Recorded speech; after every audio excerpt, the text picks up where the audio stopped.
UDF ഔദ്യോഗികമായി തൃണമൂൽ കോൺഗ്രസിന് അദ്ദേഹത്തിന്റെ ഈ പാർട്ടിയുടെ ഭാഗമായിട്ടുണ്ടോ? ഇതാണ് ഒന്നാമത്തെ ക്വസ്റ്റ്യൻ. മിസ്റ്റർ റഹീം, തൃണമൂൽ കോൺഗ്രസ് ഇന്ത്യ മുന്നണിയുടെ ഭാഗമാണ്, ഒരിക്കലും BJP മുന്നണിയുടെ ഭാഗമല്ല. സ്വാഭാവികമായിട്ടും അതെങ്ങനെ സ്വീകരിക്കണമെന്നുള്ളത് ഞങ്ങൾ നോക്കും, ചെയ്യും. എന്തായാലും നിങ്ങളുടെ മന്ത്രി കൃഷ്ണൻകുട്ടിയെ പോലെ NDA BJP മുന്നണിയിൽപ്പെട്ട ഒരു രാഷ്ട്രീയ പ്രസ്ഥാനം ഒരിക്കലും ഇന്ത്യൻ നാഷണൽ കോൺഗ്രസിന്റെ ഭാഗമാവില്ല.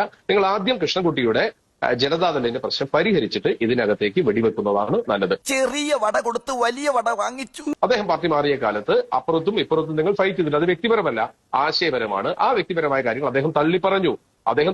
ഇന്ന് UDF-നോടൊപ്പം ചേർന്നു പിണറായിസത്തിനെതിരാണ് അദ്ദേഹത്തിന്റെ പോരാട്ടം എന്ന് പറഞ്ഞു. റഹീം ഒരു കാര്യം ചെയ്യുക, ഈ അൻവറിന്റേത് പരിശോധിക്കുന്ന അതേ സമയത്ത് റഹീമിന്റെ ഒപ്പം പാലക്കാട് ബൈ ഇലക്ഷനിൽ നടന്ന നിങ്ങളുടെ സ്ഥാനാർത്ഥി ആയിരുന്ന സരിന്റെ ഫേസ്ബുക്ക് പോസ്റ്റുകൾ ഇപ്പോഴും ഉണ്ട്, എടുത്തു മാറ്റിയിട്ടില്ല, ഒന്ന് പരിശോധിച്ച് നോക്കുക. അദ്ദേഹം ജീവിതകാലത്ത് രാഷ്ട്രീയം തുടങ്ങിയ കാലം മുതൽ നിങ്ങളെ തെറി പറഞ്ഞുകൊണ്ടിരിക്കുകയായിരുന്നു. അപ്പൊ അതൊക്കെ പഠിച്ചതിന് ശേഷം നമുക്ക് അൻവറിനോട് നമ്മൾ എന്ത് സമീപനം സ്വീകരിക്കും എന്നുള്ളത് പറയാം.